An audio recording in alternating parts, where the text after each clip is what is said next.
Chair, Honorable Ministers of Health, Honorable Ministers,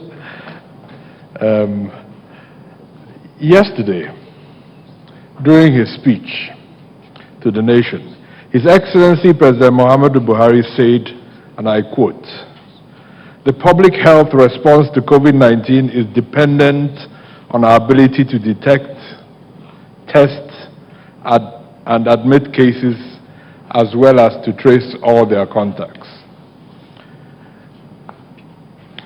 Never in the history of our nation has its entire future depended on actions of its public health workforce. While Mr. President acknowledged the progress that had been made, he also emphasized the need for us to do more. We have taken this challenge on at the national and state levels. When the COVID-19 outbreak broke out a few months ago in China, we immediately started building up our laboratory capacity.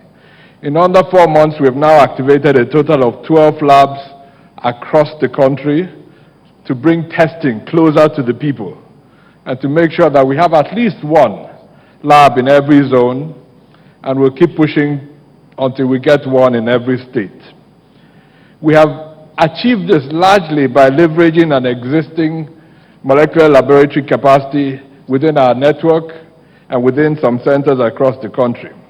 We now have a capacity to test 1,500 people per day across the network. This capacity is not being fully utilized at the moment.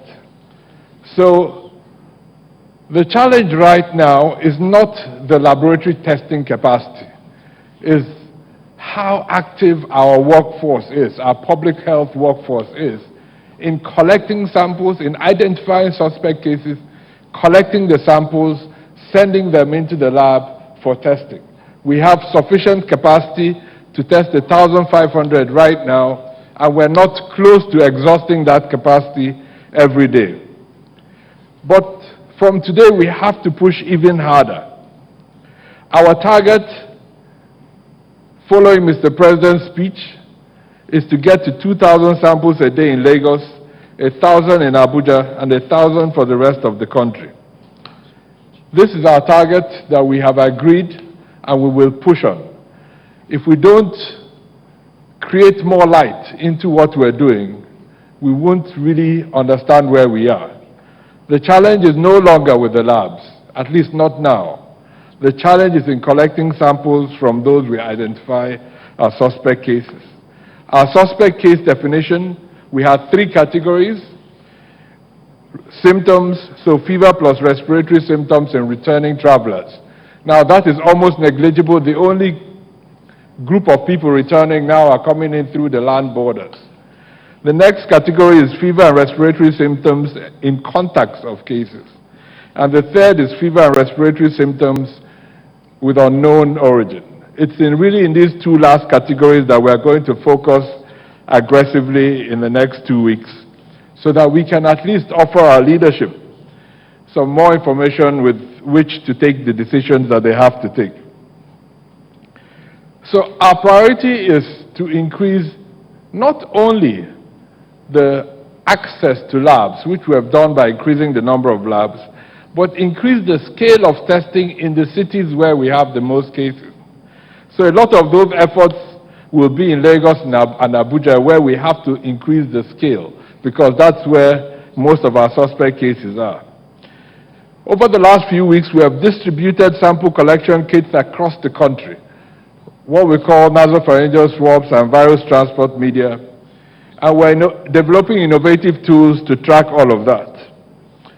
This Easter, I was in Lagos over the weekend to work with the people and governor of Lagos State and the public health workforce there. We spent the 48 hours I was there to re-strategize in all aspects of the chain, from the call center to identifying patients to making sure we can deploy teams to collect those samples, testing them rapidly, sharing them among the labs that we have, getting the results quickly, both to the patients and to the public health workforce, and making sure the ambulances are available to pick them up. The challenge we have now is a process engineering challenge. How do we make the entire food chain work better? It's no longer about capacity. There are enough vehicles. Both the federal government and the state government has done everything possible to release the resources required for the response. Our challenge now is how to connect the dots, how to make the response more efficient. In addition to the work in Lagos, we have to replicate the same thing across the entire country.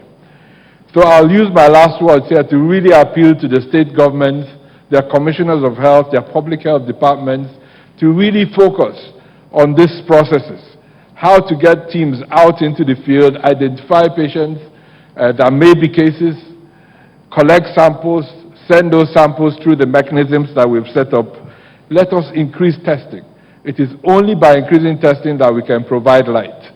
We have worked and will continue to work to scale even further our laboratory capacity. But right now, the limiting factor is not the lab. The limiting factor is getting the right samples into the lab.